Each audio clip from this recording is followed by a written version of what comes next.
Hello everyone. I'm Tracy Dunlap from the Education Abroad Department, and I've worked there as an assistant or a student assistant, and I handle all of the events for this department. And today we have a really fun event. We have invited folks to come in to meet most of our students who are hailing from different countries around the world. And we have 4 students here on this panel today that you'll see. Molly works with me as well. She works in the ISS as an ISS student. It's the International Student Academic Services. I always forget the name, but Molly, yeah, that's right. Molly will be introducing herself. And also the rest of our students on the panel will join and introduce themselves as well. Okay, hello, my name is Molly. This is my sign name. I'm from Canada, well, really Western Canada. I was born and raised in Vancouver, which is signed like this.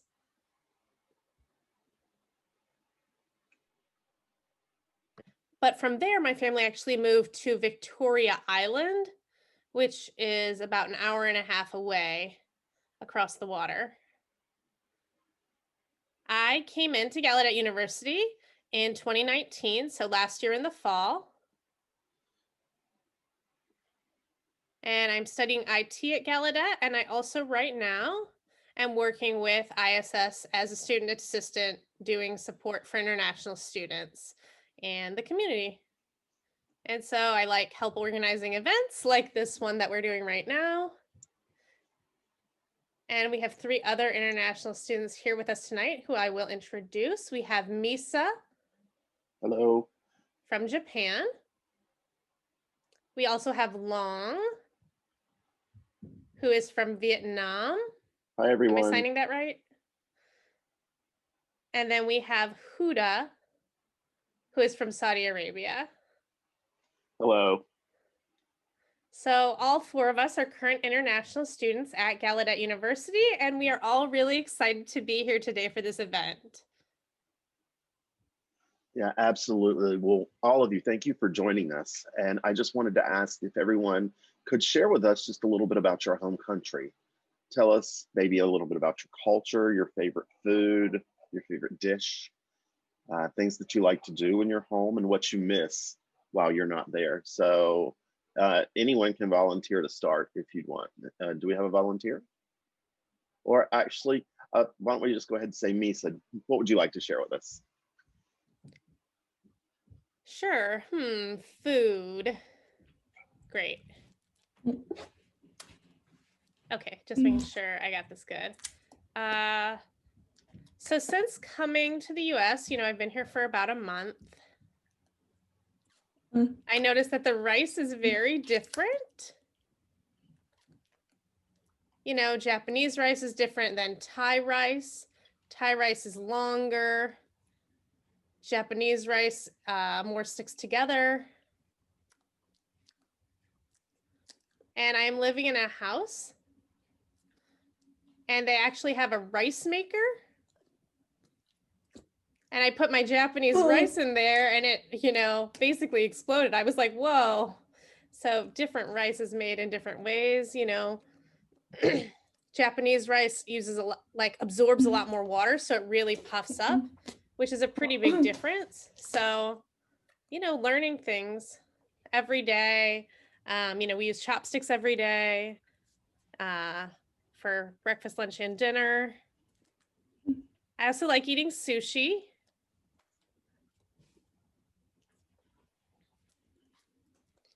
Yeah, in Japan, we sign it either like this or like this for sushi.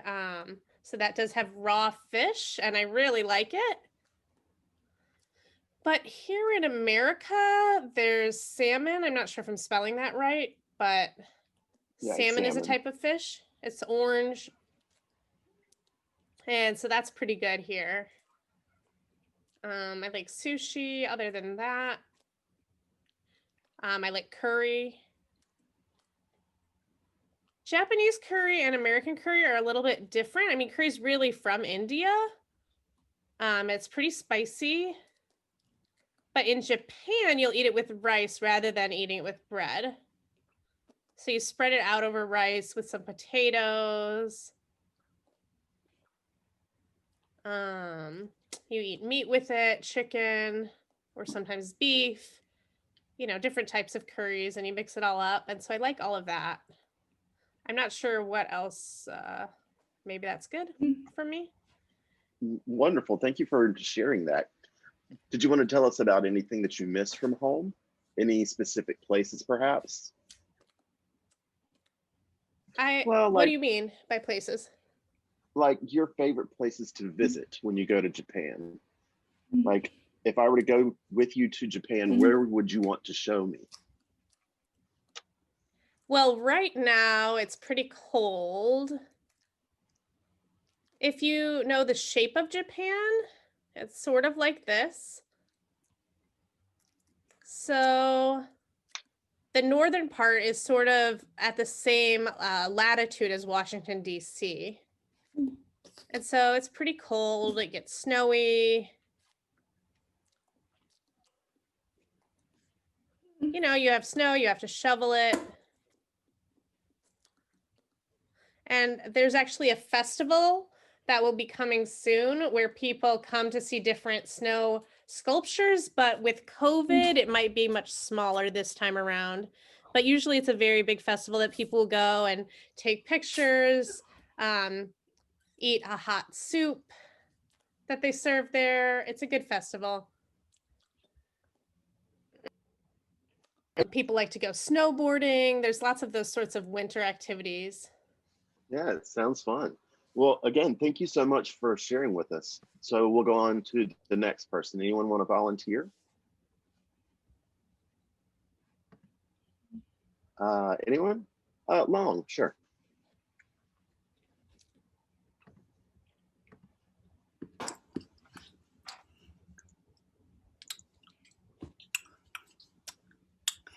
So I've been here since 2014, and I have been pretty disappointed in terms of the restaurants I've seen. But there is one Vietnamese restaurant in Virginia, but in Maryland, there's another one, but it only serves pho. So there really is not much in the way of Vietnamese food in the area. But there are just those two that I've found.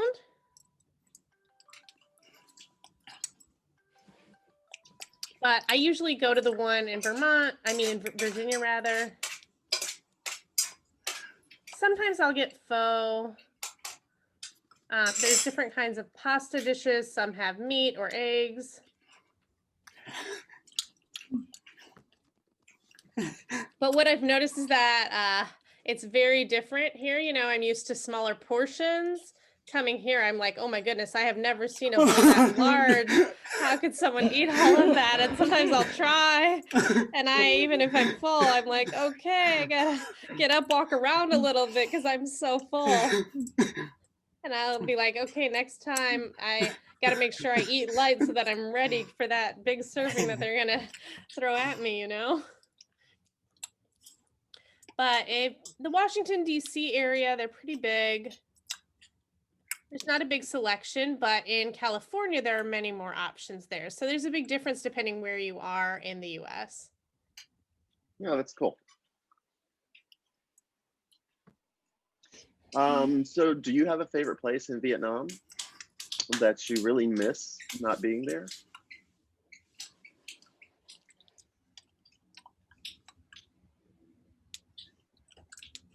Yeah, I live in Ho Chi Minh, Vietnam, which is in the southern part. And there's a lot of different restaurants and they have different cultures. And so I've been to a lot of different places.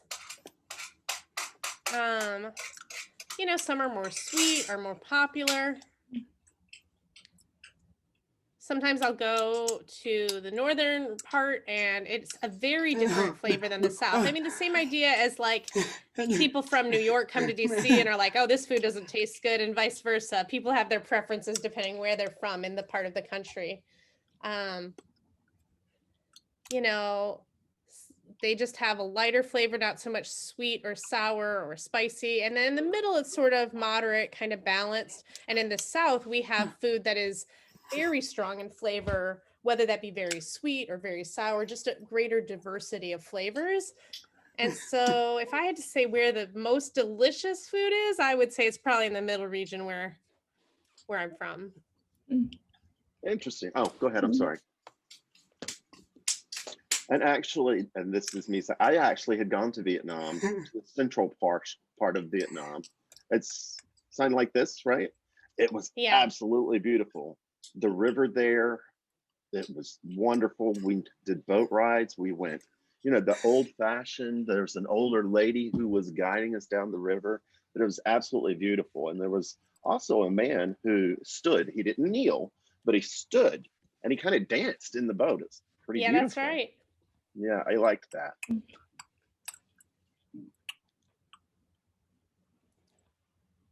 Yeah, that's the name of a different city that's in the middle part of the country, Da Nang. And so people, who travel easily go there because if you're in Da Nang, you can get to other parts of the country pretty quickly. And so it's pretty nearby. Whereas if you're in the South and you're trying to go up north, you might be 3 hours away, 1 hour away from the mountains. So it's really easy to get to almost everything when you're in Da Nang. You can chill, you can travel. It's nice being in that middle region where you can get to everything without too much work. So, what do your cities look like? Are they pretty busy, like DC and New York?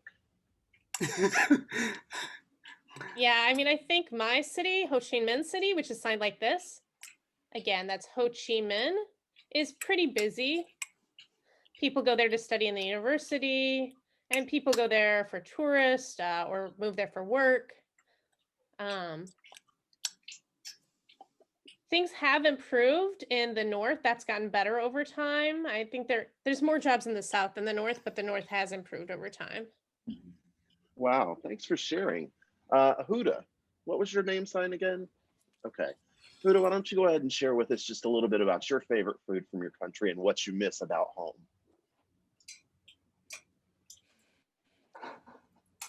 Okay, food.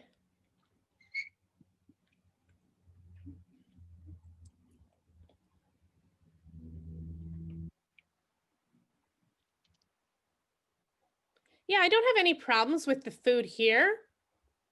There are many Middle Eastern markets where you can buy the food and restaurants as well. In Virginia, DC, and even Maryland, it's pretty easy for me to find the things that I want to buy at the stores that are here and to buy those things. So I'm not having that sort of problem at all. My family often asks me, do you need us? Do you need anything from us? And I say, no, my friends will even text me, check in. When I fly, do you want me to bring anything? And I'm like, no, they have everything I need here.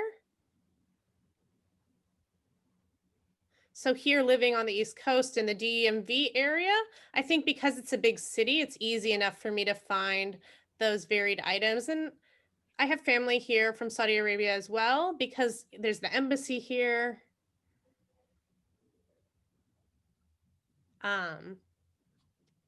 So I think, there's just a lot of Saudi families here, so it's easy enough for me to find that. I like living in Virginia because it feels a little bit more like home to me. It's easy for me to visit my friends from Saudi Arabia who are in the area. Actually, tomorrow I'm going to be going to visit one family who just gave birth to a baby girl, so I'm going to go and give them a cake and have a little get together there. So I haven't had any of those sorts of problems, and I've been enjoying my time here, and I'm all good with the food. Great. So, can you tell me where in Saudi Arabia you're from specifically? Yeah, so Saudi Arabia, I live in the eastern part, so not near the capital. Uh, so I live in the eastern part of the country. And there are actually many Americans who live in the eastern part of the country. Now, during the Gulf War, many Americans fled and left Saudi Arabia, but now it's pretty diverse. There are foreigners from all over who live in that eastern part of the country. Oh, I didn't know that. So now I want to ask Molly about Canada. Canada can, or excuse me, Molly, can you let know a little bit more about Victoria, and Sh- share with everyone? Sure.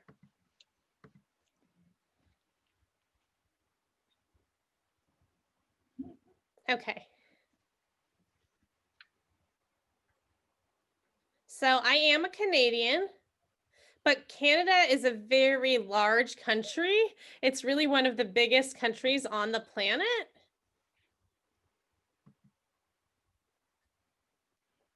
So, I mean, when you speak about Canada, a lot of people think, okay, well, you must not get all this snow. I mean, but it's not always the case. It depends on where you are. You know, we don't really get that much snow. I mean, if you're in the eastern part of Canada, then you definitely do, but not as much in the west. I mean, maybe we get snow like once a year, but that's about it. So, and then some years we don't have any snow at all. So when it actually snows, I mean, people are like, "Oh my God, there's snow!" They get so excited. But then it normally melts within a day or two. So, like I mentioned, there's basically two cities that are my hometown. Um, I was born and raised in Vancouver, and it's a pretty big city. So it has a lot of different areas that are part of it, different neighborhoods, really nice places to visit. I mean, a ton of people who go to visit, a lot of tourists.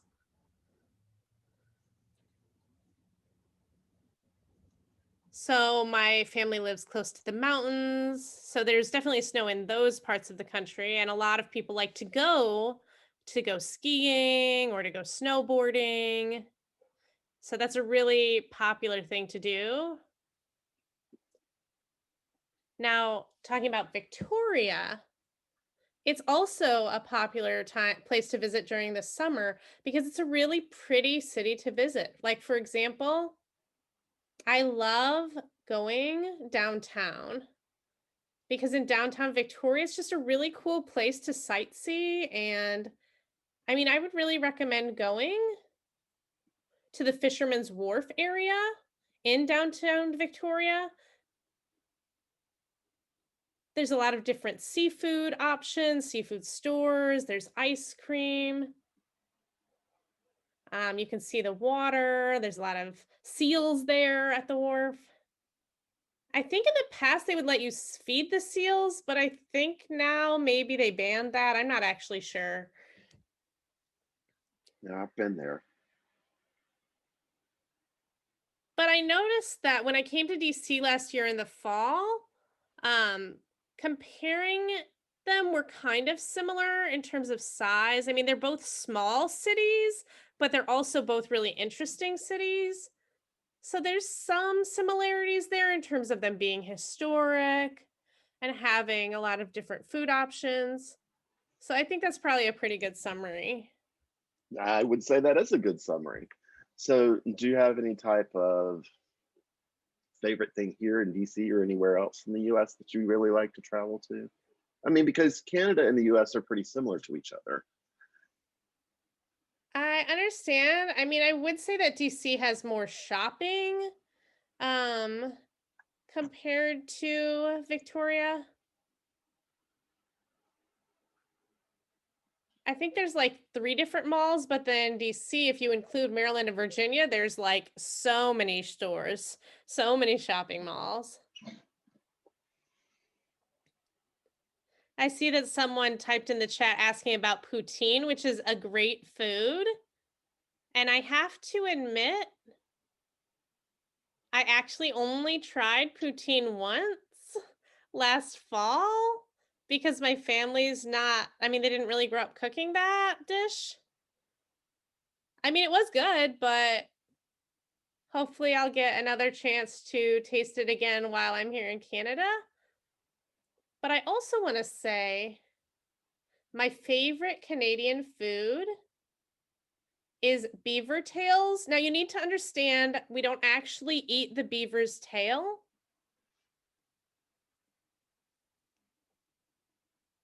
I think it started in Eastern Canada, but what you basically do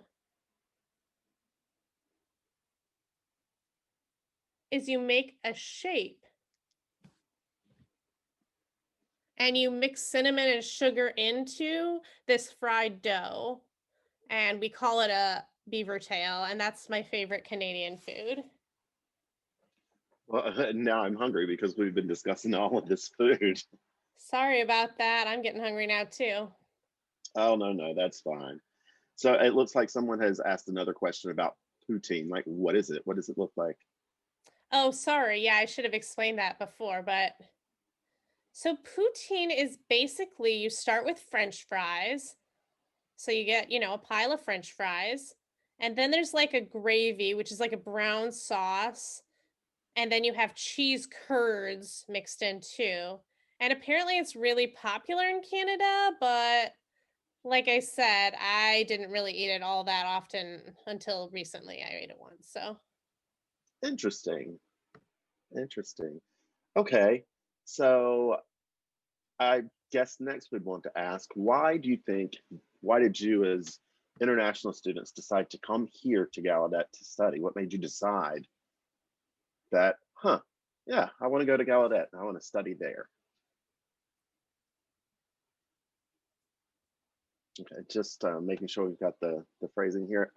Okay, Misa, why don't you tell us why you wanted to come to Gallaudet? sure.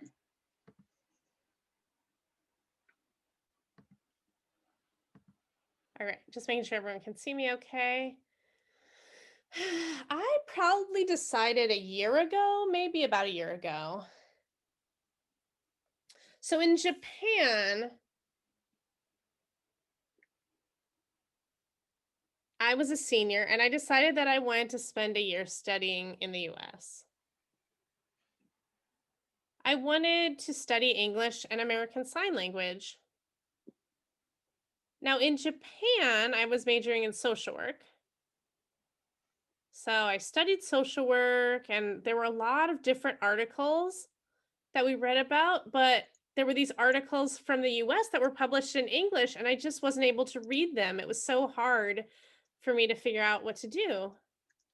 Now, okay, learning about deaf culture and deaf education, deaf issues, America and Europe have published and done so much research in that area compared to Japan. And so I wanted to be able to do some of that comparison, not per se to bring what was done in America and try to apply it to Japan, but just to have that understanding of a framework for the sake of comparison so that I could have a broader understanding that would help me as I did research in the field of social work and deaf education when it comes to things like language deprivation and many terrible things that take place all over. So it was for me wanting to learn more English, wanting to learn more ASL. So about a year ago I was thinking about this, and I had a teacher and I was like, I don't know what I should do, and my teacher said you should go to Gallaudet, it would be the best. And I was like, really? So JCSW is the name of my college. J is for Japan, the C is basically college, and then SW is social work. So JCSW and Gallaudet collaborated about a year ago. So they just started this collaborative program that I was able to join where I can come to Gallaudet for a year.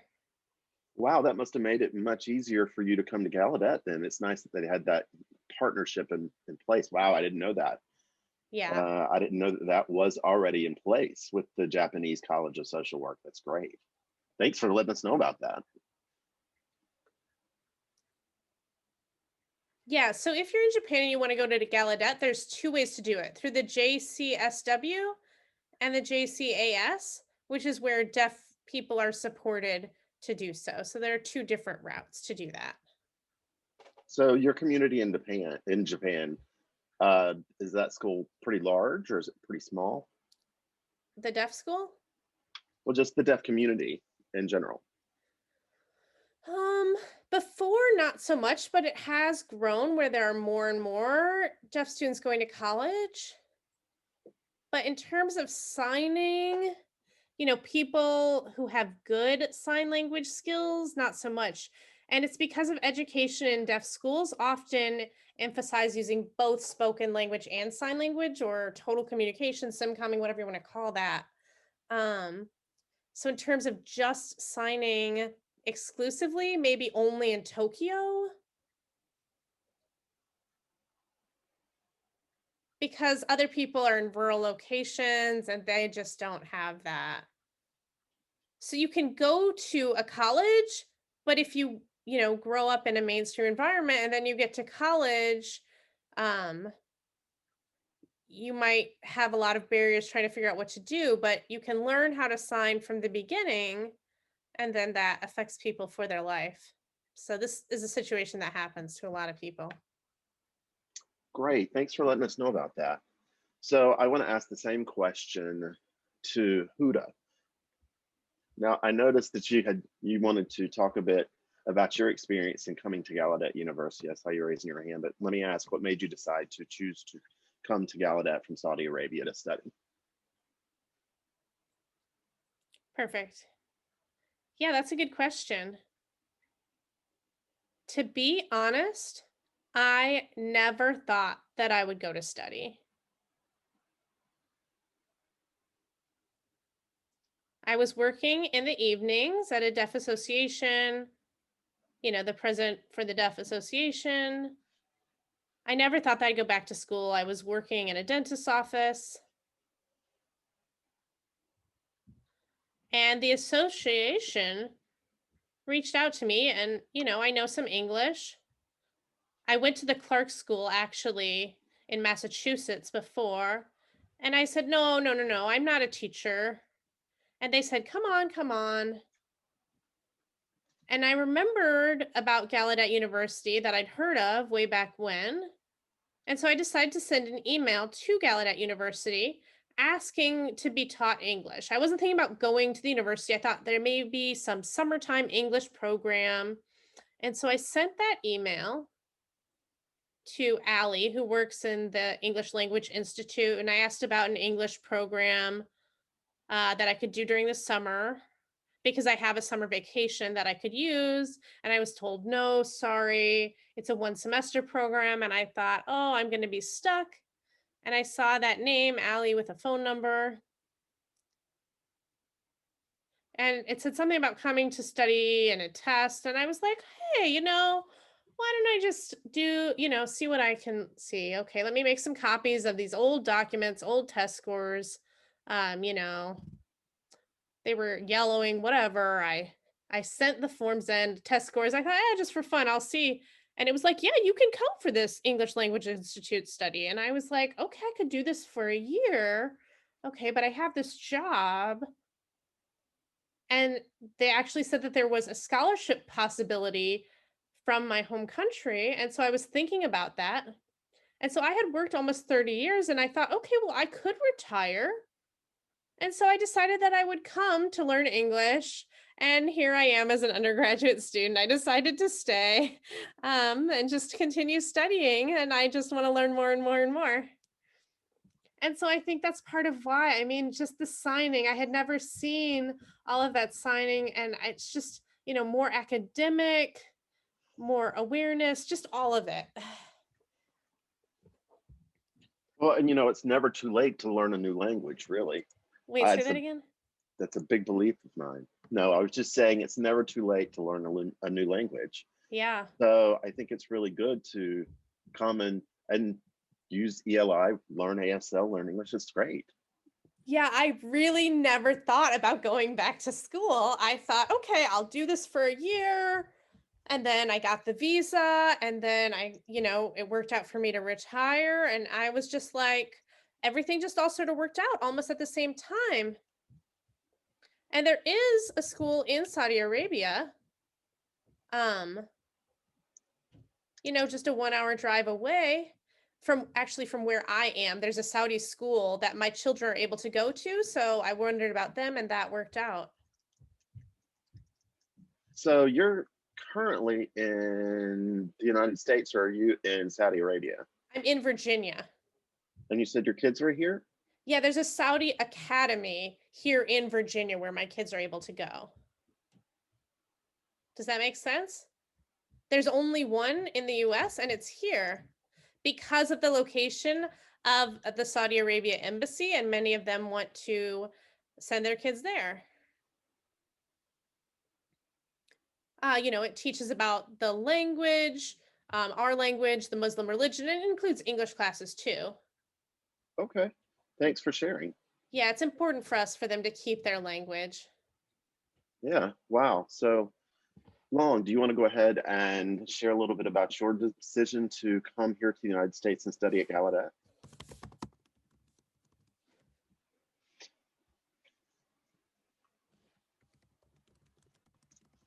So do I need to do anything? This is Long.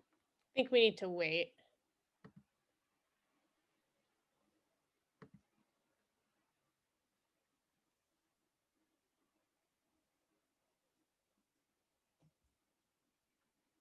Yeah, okay, I have the spotlight on you now, Long. Okay. All right, great.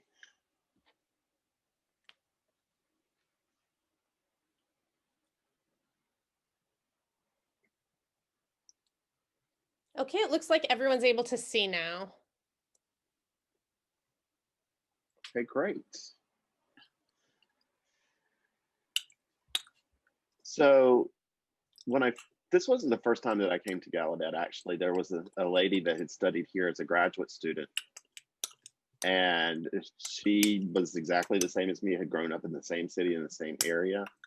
And she graduated from high school. She was a bit older than me, and she went to university. And she majored in education and wanted to become a teacher. So she continued on with that and then decided to take a master's degree. And that's when she came to Gallaudet to study.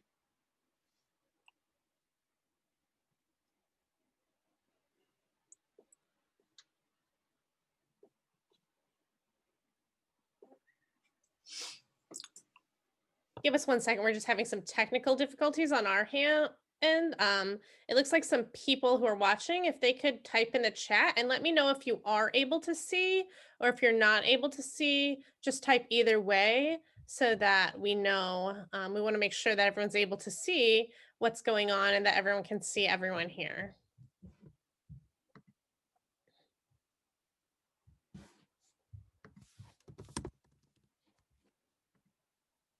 And what's your sign name? Tracy.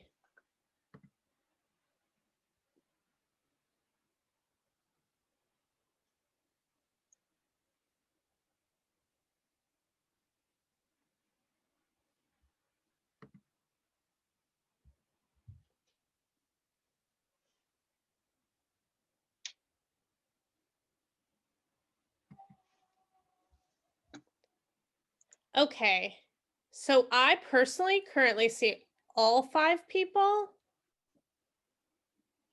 I think what you might need to do is click at the top of the screen where it says view in the right hand corner, and then you can click gallery view, and that should allow you to see everyone if you're not seeing everyone currently.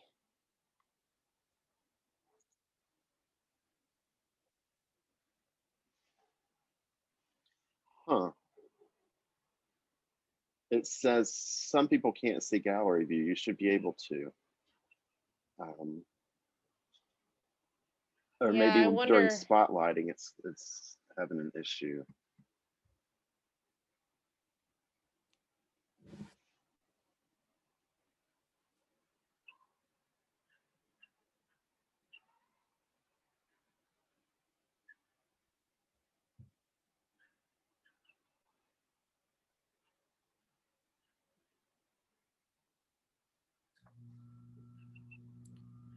Okay, can everybody see? Okay.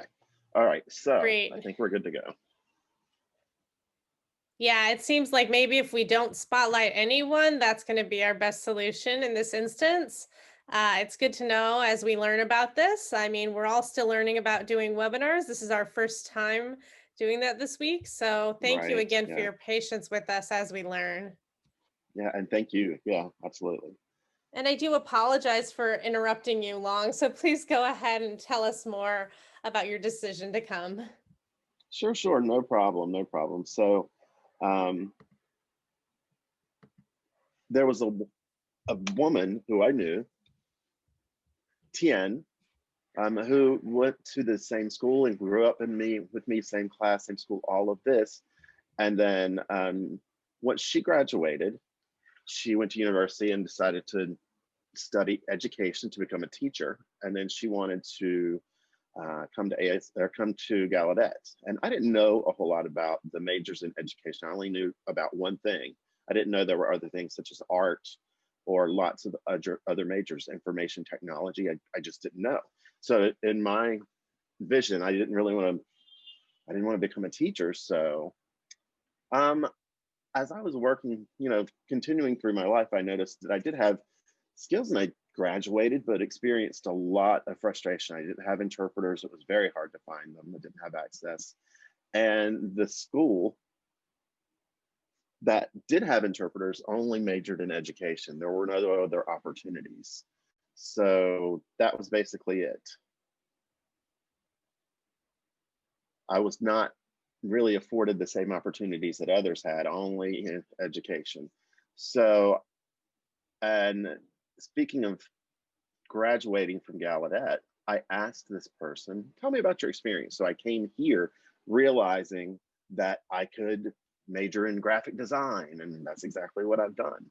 So it has been a lot of work. I had to fill out the application, there's the interview and all that, figure out where Gallaudet was. And there was a lot of details that had to be ironed out before I could do that. And then finally, I was granted admission, and that's how I arrived here. Are you currently living on campus right now? I am in the District of Columbia, but I am not living on campus. Okay, that's good. That's nice that you were at least able to say within the DC community. Do you have some support there? Yeah. Well, actually, I have roommates as well as mentors, so everything's working out well. Yeah. Good. Molly, why don't you share with us? So, I was raised in an entirely hearing family, and I had not had a whole lot of exposure to deaf people.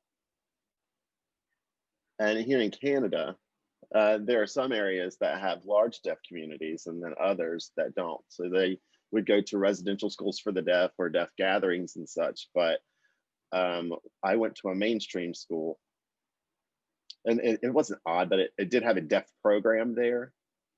And the students, they worked in small classrooms instead of the large integrated classrooms. So I went there for a couple of years before I switched over to a full mainstream program. And in Canada, the universities are all mainstream, so I did that. So interpreting services, there were services for deaf students and they were good, but at the same time, they were a limited number of interpreters.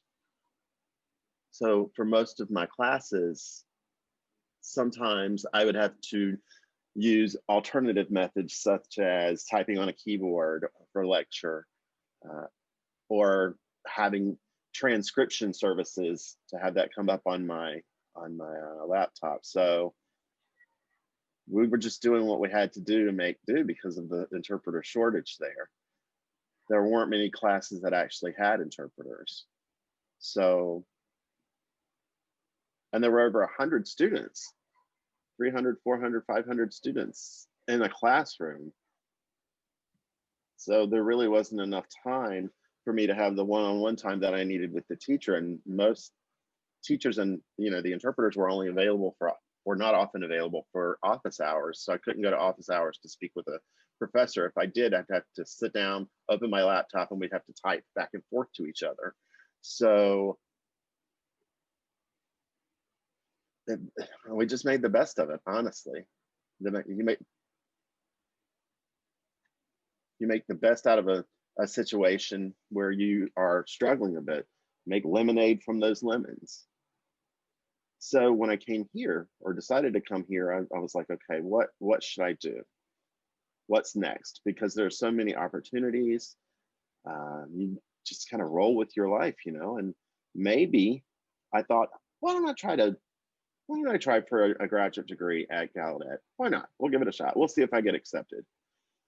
And it was really an amazing time that I've had here so far. I've met so many different people.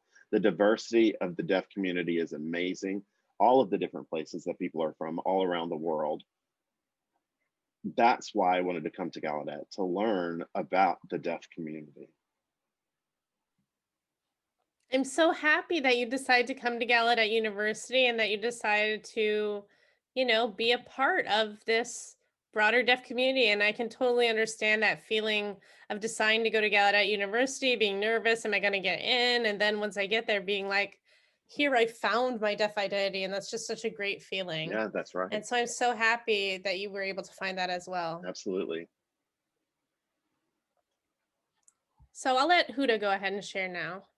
Before I ever came here, I saw a presentation that said, "This is my second home." And I was like, second home, Gallaudet? What? So I stayed for 3 or 4 years, and now I understand they were right.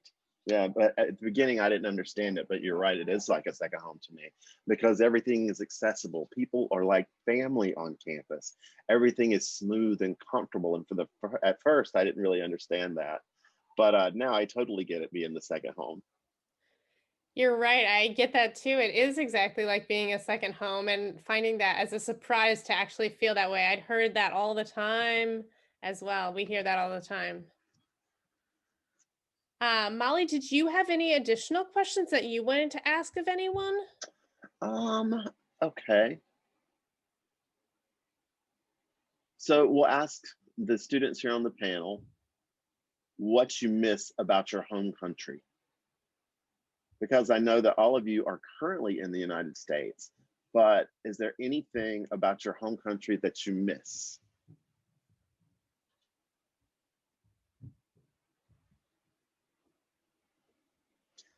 I can go. Well, really, I've been here for quite a while and I would travel back and forth. And, I would be here for 9 months for the fall semester and the spring semester. And once that was done, the summer, I would travel back home typically. And then now that COVID and the pandemic is here, flights are really difficult. It's not really safe. So I've decided to stay and I can't fly back. So for safety's sake, I decided to stay. And also, there have been problems that if a visa expires, then that's problematic. You have to contact the embassy and go through this red tape. But I've stayed here and it's been okay. But what I miss, I miss the food, I miss my family, I miss travel, I miss all the opportunities that I missed over the summer not being able to do that. So I am in contact with my family still, and they're asking, "How are you? Are you okay?" And I say, I just stay home, I watch TV, I work out. That's pretty much it. And that hasn't been a problem for me. But I just don't want them to be worried or paranoid. I want them to think positive and know that I'm doing everything I can to keep me safe. So that's pretty much it. So I'm a bit homesick, I guess you could say. Yeah, I would bet. Huda? Well, really, I should feel as if I miss Saudi a lot, but I don't because I'm in contact via text or via Zoom or FaceTime. There's so many interactions and so many communications that we have here that it's fine. But now it is a little bit long because of COVID. I wasn't able to go there in the summer, and I feel a bit of guilt. And I wasn't sick, but my parents are there, and I don't want them to feel as if I'm just abandoning them. I want to show them the respect that they are due and spend time with them because that's important. I want to go for them. But homesick, I wouldn't say that I'm homesick, but much less because my kids are here. I'm busy. And for me to go back to Saudi, uh, I'd have to stay home just as I have to stay home here. So it would be no different. So my parents actually said, "Stay in America, stay. You can't get out." So that's just what we decided to do. So meeting virtually like we are here, that's just fine. At least you've got that small relief of being able to be in touch. Right. It does make the world feel like it's a small world. Well, and I miss, like I was talking about the rice, and I had that situation of the rice getting much bigger because Japanese rice doesn't really fit in those rice cookers. But I think before, when I was in Japan, I thought about American culture. It's like they need, you need shoes, you have to have sandals when you're walking around in the house and such.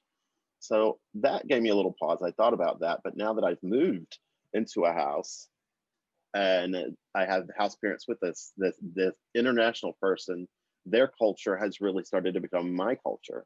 So they are more apt to take their shoes off and not have on house shoes or slippers.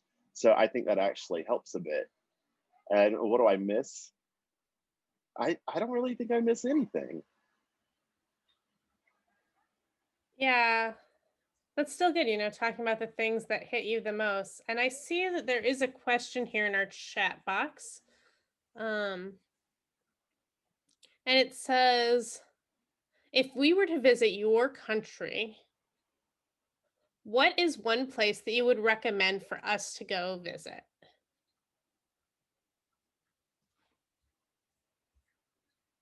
Thoughts?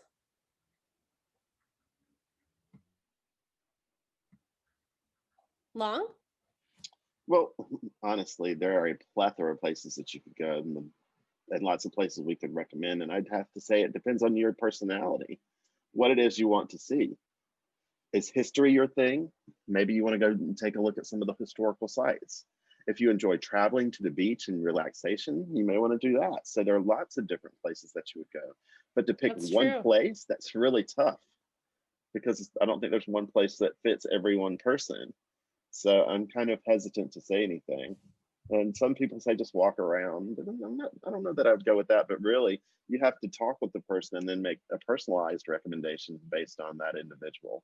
And if you have the opportunity to go there, then that would be great. But, you know, if you just want to see what the culture's like, and if you want to go to Ho Chi Minh City, that's a place. You could go to Da Nang. And there are lots of places that you can go.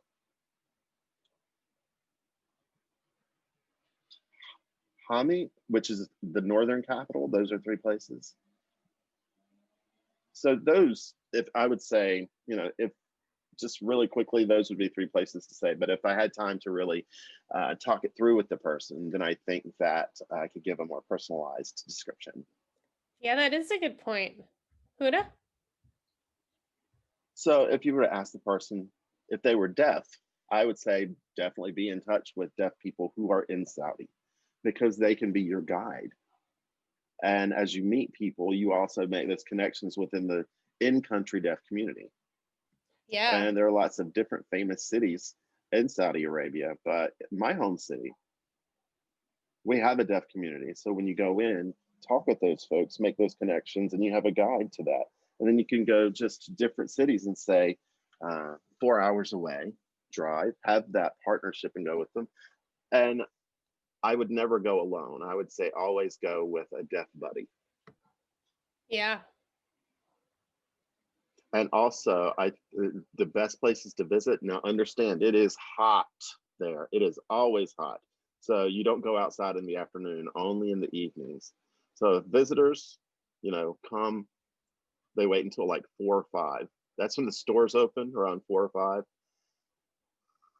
But 11, 12, 1, 2, 3 o'clock, everything is closed because of the heat. Now, the grocery store would be open, but the malls, the shopping, the clothing, those are closed until 4 o'clock, and then they're open until say 10 or 11 p.m. And the weather is probably best in April and maybe December as well. December, January, April. April's about the last point. So December to April, you can get out, you can swim to cool off. It is sunny and it is warm. But after April, that is 100% a no-go. I would say stay home. I would only visit my mom and my relatives. That's it. But I wouldn't be out moving about in the heat. And I'd like to add too, the time of year as well as the weather can be really complex in Vietnam.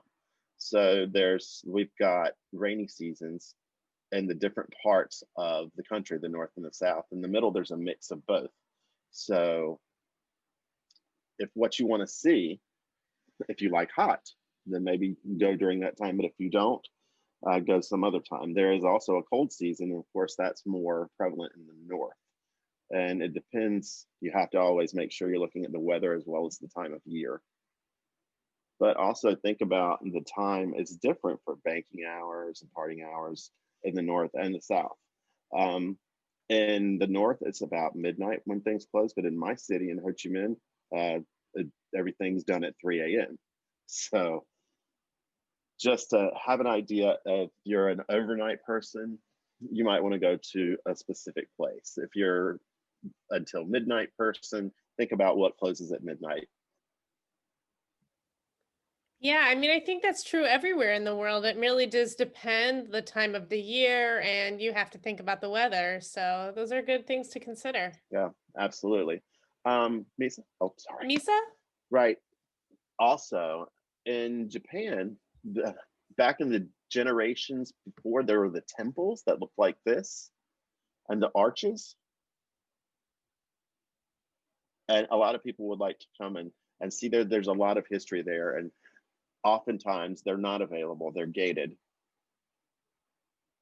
In Tokyo, there are lots of people. It's very crowded and it tends to be pretty busy all night. And people are pretty much, if you want to be out all night, you can because the bars are open. There is lots of spirits and alcohol imbibed. So if you're out in the country, however, because up at the tip of Japan, you need a car. If if you don't have a car, then everything is too far to go anywhere. So you have to have a car in the northern part of the country. But in Tokyo, it's much easier because there's a mass transit train system, there's metro, there's lots of different systems that you can use, and people often are there to guide those individuals who are international and are just walking around because you just can't navigate through the streets. Yeah, I've seen pictures of their subway system, and it's very different than the DC metro system. So that's pretty interesting, you know. It's much more, I guess you could say it feels more advanced, so to speak. Well, and I think that everybody, there people have talked about bars and alcohol and things like that, but there's none of that that happens in Saudi Arabia. That is not permitted. Well, culturally, it's not like here. There's the disco and the boys and the girls intermixing. That is not how that works. There's no beer. There's no alcohol. Our get-togethers are much different, and that's how it has been for the longest time. And a lot of people are like, "Wait, no booze? How do you live?" I was like, "I drink tea. I drink water. It's not difficult. Tea and water." And people say, "Well, how do you do Yeah, that?" that's I great. said, "Well, when we get together, can people get together? Yeah, we get together and we chat." People ask, "Is it fun?" And I'm like, "Yeah," but it's exposing people to the different perspectives of how our culture thrives. Y- You're right. I do want to say something. You know, I'm actually from Hmm. Utah. And so is a state where many Mormons live. And so there's not as much of that drinking alcohol because of that. So I sort of have that similar experience. Typically, when I have get togethers in Utah, most of the time they don't involve alcohol. People drink their water, their soda pop, that sort of thing. It's definitely a simpler sort of thing. So I can relate to that. It looks like we do have some questions popping up in the chat. So let me just take a look here.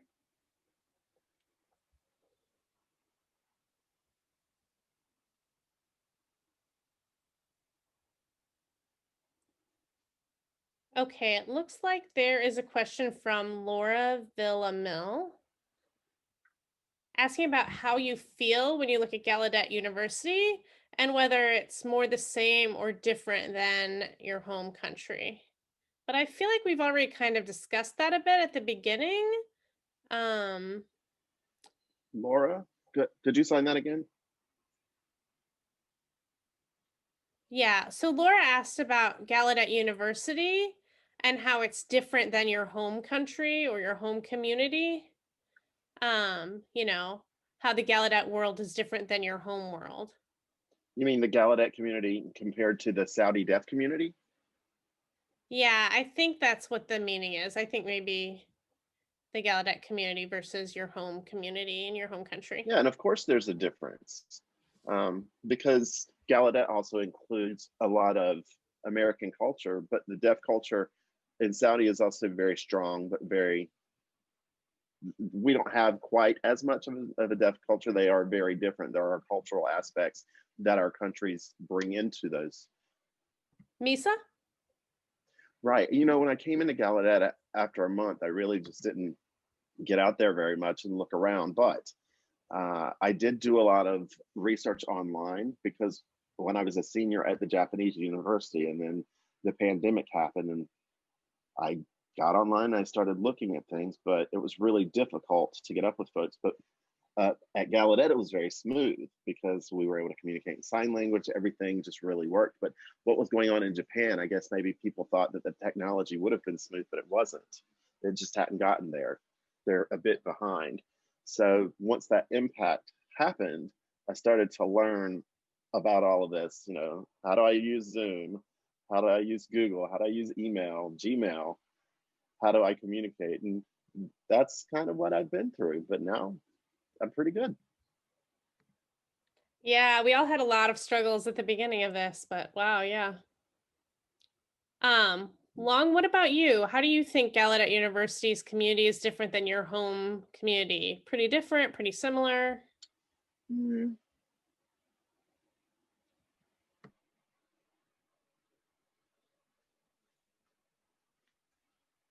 Well, Gallaudet, there are differences between Gallaudet and my home community. There was no formal teaching in sign language and the understanding of non-manual markers and facial expression. No, we didn't have any of that. And then um, we understood about the impact of French Sign Language coming here, and then actually that was shut down. So things at that point did start to change and move forward. And since I've been here in school, at first, Americans would come here and observe. They would set up schools in Vietnam and they would teach. They wouldn't teach in ASL all the time. They would actually really encourage you to use your own country's sign language and use your imagination in ways to communicate. And there were books set up, but they wanted to teach everyone. So that learning was happening. They started to talk about, they started to introduce facial expression, understand the grammatic and syntactic structure. But here in the United States, I felt like I was already well educated because we had already been studying this in Vietnam. So the signing was very similar. Now, at the same time, Gallaudet here, I, I kind of had to force myself to become more fluent and use my body language much more. Because, of course, here, these are things you have to do and you have to learn to be part of the community here. But that was not the same there, just simple signs or whatever, and that's all they had. So now that I'm having to video myself for homework, that was something I'd never tried before. So oftentimes I would have to redo work until it just became habit. And I noticed it was really interesting back there in Vietnam, the signs do seem to be more slow. Here they're much more fast and animated. So sometimes, because you've only got 3 to 5 minutes, people will really sign really quickly. That has become the habit. So I think that's another difference between Vietnam and here at Gallaudet. Wow, thanks for sharing that. Misa? Sure, the Gallaudet community, but really the American community, because the difference between Japanese Sign Language and American Sign Language, I think, yeah, there are differences. I think the Japanese Sign Language is much more low key because Japanese Sign Language has a lot of nodding in it, whereas American Sign Language has just a little bit of nodding. That was kind of a shocker for me when I got here. And then also, there's so much finger spelling in ASL, which can be really tough. So yeah, the finger spelling really sticks out because in Japanese Sign Language, there's much less of that. So that was a big change for me, not having the nodding and then having a lot more finger spelling.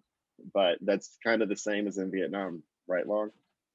Yeah, in Right. Vietnam, I would say we're also use a lot less finger spelling because, you know, sometimes deaf people won't understand what those words mean. And so then you can use a way of communicating that's more gestural or that will help them really imagine, because again, there aren't necessarily people who have that same access to education, and don't have the opportunity to learn some of those terms. Lots of people maybe finish elementary school and then go straight to work, and so if you're trying to spell these more advanced terms, they might not understand that.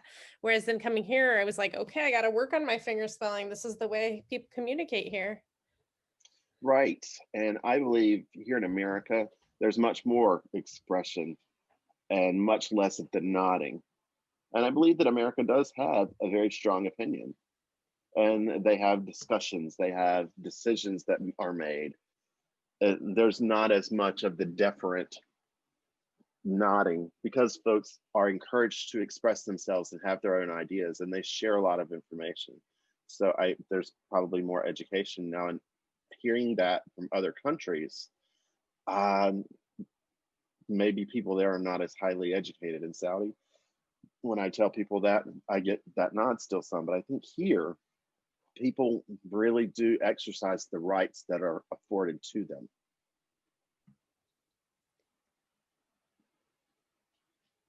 Well, I have a really good question, and also someone has asked me what was the biggest difference between Canadian and deaf and American deaf culture in ASL. And obviously at Gallaudet is much different compared to where I used to live in Canada because, well, it, it's more accessible. There are lots of different services here in America. I mean, really, wow, a lot more. It's way more compared to Canada, where things are much more limited in regards to access services. But last summer, I actually made an ASL or a linguistics comparison, a video between the two, but really it was interesting to compare Gallaudet and here in Canada. The difference between ASL and LSQ is very interesting, and as well as the interaction between different deaf individuals. And I would say that, well, obviously Canada has we have two different sign languages. We have ASL as well as Quebec has LSQ. So that's typically spoken in Eastern Canada. Whereas here, I would say, because so many of the towns are so small and spread out and rather remote from each other, there's not as much gathering of the community. So it's kind of difficult to really coordinate between all of these areas. It really depends on the education system. Are there good deaf schools? Because some are okay, some mainstream programs are okay, but lots of the schools are iffy in Canada. And right, it's really rare for deaf people to go to university or to take on any higher education after they graduate from high school. Lots of people go to community college or trade school. And in the past, Canada had a lot of people that were going to Gallaudet. But now it seems that number has started to, we've seen a reduction in that. So Maybe the there's number not of the students, scholarships available for them. yeah, maybe, and the cost as well. And really, things are different now, getting in and becoming a student here at Gallaudet than they have been. So, and yeah, I think it's fairly similar. People oftentimes are not using sign in Canada, whereas here it's the primary. I see Neil responding. Thank you for sharing.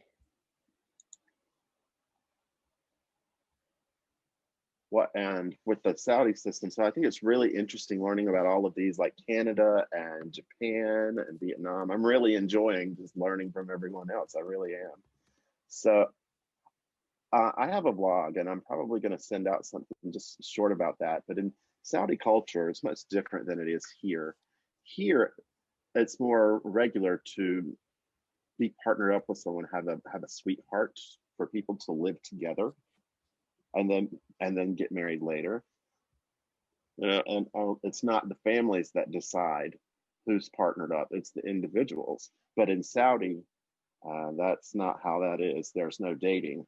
There's no self-chosen romance. That has been their tradition for a long time. So that's not our experience. Men and women are often separated, and if they want to get married, it's the families that will then kind of broker that and decide who's a good match, what families trust each other. And sometimes one family's son will marry another family's daughter, and they ask to officially meet. They come together, and all of the families come together as well and mix and mingle. And once the boy and the girl meet, then it depends on the timing. Maybe it's 5 minutes, maybe it's 30 minutes. But then they meet and they have a look at each other, and then that's it. And they leave. And then both families think about it. And maybe the boy says, yeah, I like her. And maybe the girl says, I like her. And they decide to meet again. And they get together several times. And then oftentimes that will lead to marriage. But if the girl says, I'm not comfortable with this person, the girl will tell the family, I'm not comfortable. I don't want to marry this person. And the family will notify the other family, and then they will find someone else. So that's kind of nice. Now, my marriage was to a family of a neighbor, like a first, second, or third cousin. I knew somebody that worked together, and typically folks in that type of situation will get married. But now at Gallaudet, suppose at Gallaudet, if there's a Saudi student, a Saudi boy and a Saudi girl, and they know that they're not supposed to just come together on their own, and they respect that cultural belief. So if the boy does want to be with her, he will contact his family to then contact her family to ask for her phone number. She would not be able to give that directly. He has to call his family and say, could you please call her family and get the number. So it Does that goes make through the sense? family. Right. Seriously, it goes to the family, and it's a respect issue. And once they call each other, and maybe everything's okay. And once, say, they go back to Saudi, and then they can meet. But if one says yes and the other says no, then that's it. But if they both say yes, it's official, and that's the tradition. So.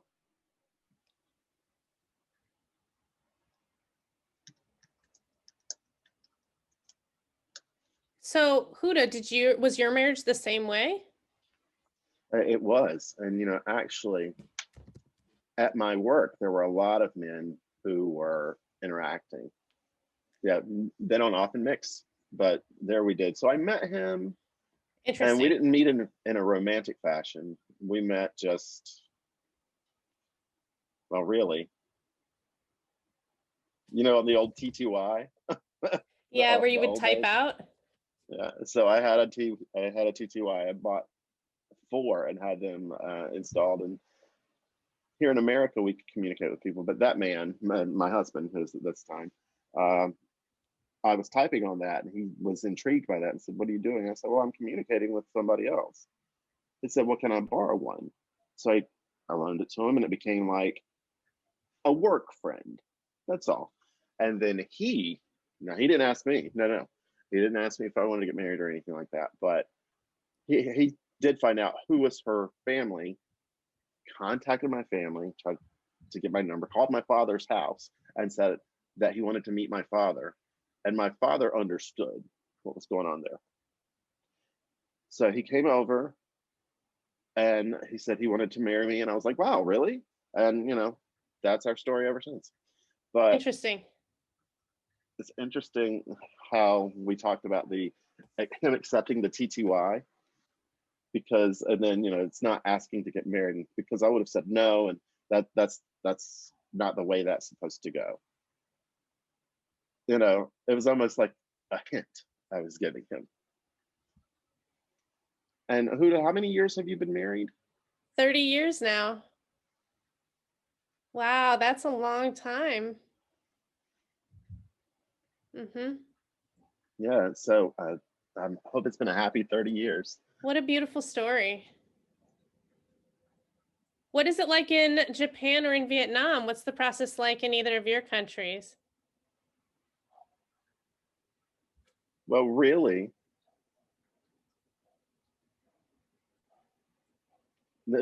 our culture has really been influenced by Chinese culture, where folks look and say, "Oh, this is a good quality person," and then you get the two folks together, and they kind of look each other, and they go in and meet the parents, and some men will say, "Hey, I'd like to marry her," and if everybody agrees, then they'll have a service and a ceremony, and then there will be a type of gift, and if that is accepted, it's the same type of idea. Okay, so pretty similar, yeah. Yeah, and then later things changed a bit. We decided that we have rights. I get to pick who I want to be my life partner or not. So also understanding, also in the this was in the cities because there was more equality in the cities, and typically previously um, a man was over a woman, but that has definitely changed. The privilege has changed. So in the rural areas, however, they still kind of follow this practice. Not all, but some. Yeah. So As for Japan, I would say that in the past it was more families and that sort of arranged marriage in that sense. And if you were deaf back then, it was not permitted for deaf people to marry other deaf people because there was the fear of that deafness being passed on to their children. And that was something that hearing people didn't like. I mean, that was the opinion of the day in the past, but that has changed. And now there's freedom for people to choose who they want to be, um, you know, even LGBT people. There's freedom for people to be themselves and to make those connections. Maybe you start out emailing, maybe you start dating, going out, that sort of thing. right, times have really changed. Yeah, and just like my daughter actually soon will be engaged. She lives with grandparents in Saudi Arabia. And she called me. So it's a little bit of a different situation because she called me and what she said was her friend's work mom wanted my phone number. And so again, I understood what was happening there. I said, okay. So I gave the phone number and then that mom texted me like, hello, how are you? You know, happy. Um, this is my son. I know we're in this time of COVID. I need to meet you. So it's a little bit different because she's hearing and I'm deaf. So, trying to text that communication is a different situation. Um, and they also know each other through working together. Now, and I don't know how far she won't actually tell me because she's still following the traditional way of like just saying it's a man I know from work, but I'm like, okay, are you in love? And she's like, no, no, no. He just wants to meet. That's all she'll say. And so I think she grew up there, and so she's even more traditional in terms of following the ways of the country. Um, and I do have two other sons who got married here. Arab Muslim woman through the same concept. Wanting mom to come and actually drive from Ohio to meet their mom. And I was like, okay, you're serious. That's what you're saying. So, and now they're married. So,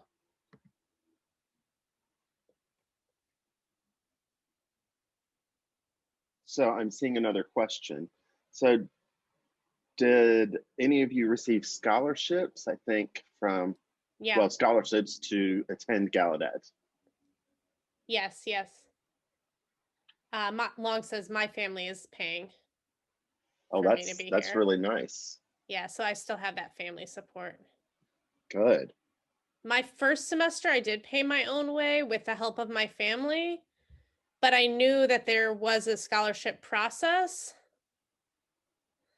And when I got here for the first time, I was working really hard, studying really hard. I wanted to get my A's so that I could show, because I'm over the age of a certain thing, that I thought maybe I wouldn't be given a scholarship. But I thought if I get good grades and I show them to that, they'll approve me for my second semester. And they did. And so that was great. I was approved to be able to stay here with that scholarship support. Yeah, Molly. Yeah, I just want to add, for Gallaudet students who are international students, that we have to pay up front for each semester, which is a difference in terms of being able to register. Because I think, for international students, okay, when you start at Gallaudet University, my family, I did have some support, but then also I got some support from the government, basically student loans. And then I also had some grant money. So all of that together still didn't cover all that was owed. And so my family actually had to pay the whole thing before we got the loan and grant money in. So because of the timing of stuff, but I'm really happy because since starting at Gallaudet, I've actually got some other scholarships, which have been really helpful to make me be able to afford studying at Gallaudet. And so I'm really grateful for all of that. Well, and I've noticed from the work in the registrar's office that you have to allow that all the students have to pay up front, which is different than the students from the United States. And that seems Yes. like it could be really be a hardship to get all that to cover the tuition and fees and such. Yeah. So, because that is a lot of money. Let's see, I see another question. So, where do you want to live and work after graduating from Gallaudet? Hmm. Saudi Arabia, Japan. Japan? I want to support the Saudi Arabian deaf community. I've had enough time in the USA. Well, and I really haven't decided yet. I'm still studying, and if I get a job, I want to get some more experience. I want to get some money in the bank. So I may be more interested in staying forever, maybe not, but just to get my experience up. Then maybe later on go to back to Vietnam to try to bolster the deaf community there and to be more of an example uh, to improve the things that are there now and could be, because in the past there wasn't a lot, but to really give back.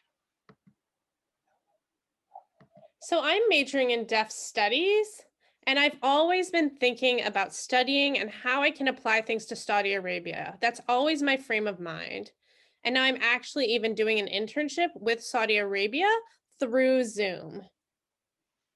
In theory, I should be flying and be at the University of Saudi Arabia and be there on site. And I had been planning to do so. We'd made these arrangements prior to COVID hit that I would be flying there. But because of COVID, I've been stuck here. And what they told me is that we could do it through Zoom. We made that agreement, and I have still been able to do 4 or 5 presentations um, to Saudi Arabian students. And those audiences have not been all deaf, they've been open to hearing and deaf individuals. And so we've been able to continue to have that collaboration. I don't want to just be studying here and then go back and think, how am I going to apply this? How am I even going to get started in my home country? We need to have those relationships now so that when I graduate, it'll be easy to make that transition. That's my thinking. Yeah, I agree. Good. And Misa, you're saying you want to go home to Japan? Yeah, I want to go back to Japan. The Japanese deaf community is what I want to do. I want to support them. This shirt is JSL, Japanese Sign Language, and it's set up like it's time, it's time for JSL. Oh, yeah. And I joined this deaf class about filmmaking, videography, that sort of stuff. So, learning stuff in America, but also I want to make videos and educate the deaf community. That's what I want to do in Japan. That's cool. Well, that's great that you want to be involved in bolstering the community in Japanese Sign Language. Now, Molly, I know that you're currently in Canada. Do you miss DC? And do you want to stay in Canada after you graduate, or what do you think? Well, first, obviously, I want to come back to DC and get more of that experience before I finish my degree. So I'm hoping that that might be possible. But when I am done with my degree, I would like to stay in the DC area. Maybe stay working at Gallaudet or some other place, some way, finding a job that's either near DC or, I mean, you never know, but maybe I'll go on to graduate school. Maybe I would go to graduate school at either Gallaudet or RIT. I mean, I really don't know, but I know that I will find a way. I'll figure something out. And I also want to travel more. Sure. You know, last year I did a road trip for the first time. Um, but I'd also like to visit Japan. I really want to go. Since I was very little, I actually wanted to visit Japan, and I just want to travel more. But obviously, we'll have to wait till COVID's under control to do that. What about the World Federation of the Deaf? Anybody going? Are you ready? Oh no, I haven't been yet. Misa's saying I Yeah, will. I've heard of right. it. Yeah. WFT. You should. I would recommend going. Where is it? That's in Korea, South Korea. Korea. It's beautiful. It's on an island. What's the sign? I think it's signed like this. Something like that. I I don't think know. that's I don't know. Jakarta. Or maybe it's like that. I think this might be better than the way I signed it a minute ago. Yeah. Yeah, but I would recommend that you do go. It's beautiful there. And also, I wanted to mention two things. Oh gosh,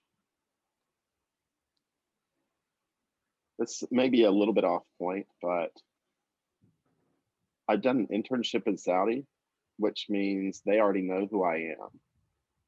So that when I graduate and I take the OPT, and with deaf studies as a major, yeah, majoring in deaf studies, with the topic of language deprivation, I want to continue to study that more in depth, like I've got here.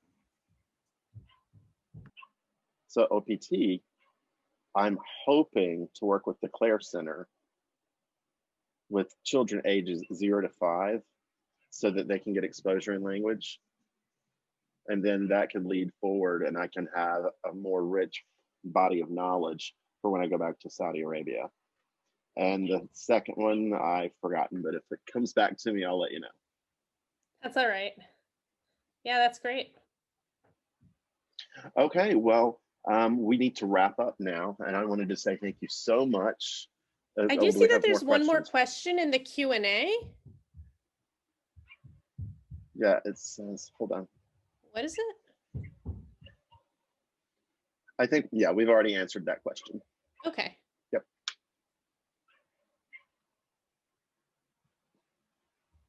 There was one more thing that I wanted to say. I'm trying to remember, but it's not coming to me. Yeah, I'm better in the morning. Here we are in the evening. Oh, yeah, sure. So it definitely is evening now. I know. I think, Nisa, where did you say you're in? Where? I'm in Maryland. Oh, Maryland. That's right. That's right. That's right. So most everybody's in the Eastern time zone except for Molly, who is in the West, who is 3 hours behind Yep. us. So that means it's like 4 there for Molly? Almost 4:30. Yes. Almost 4:30. So 3 hours time difference. Yeah, and I know it's a huge difference using virtual technologies to get together. Let me ask, does anybody have any final thoughts or comments they'd like to share? Ask away.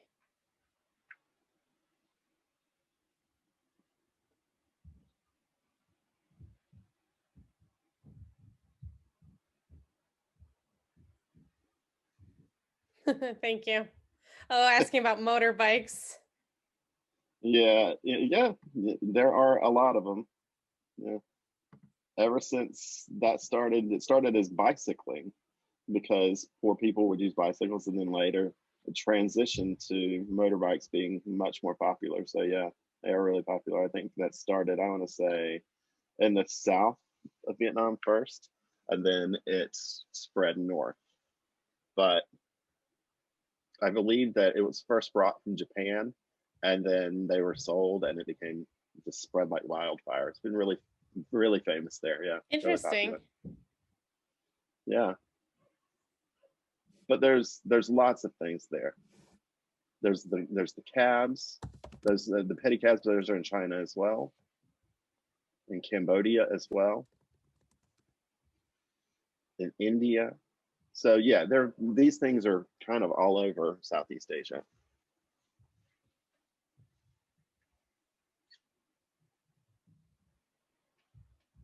Yeah. Lots of messages coming in just saying thanks for coming and being here on the panel tonight. So definitely thank everyone so much for joining us. And our panelists, thank you for describing your background and your experience and how you found your way here to Gallaudet. And we American students really need to be able to see outside of our American perspective.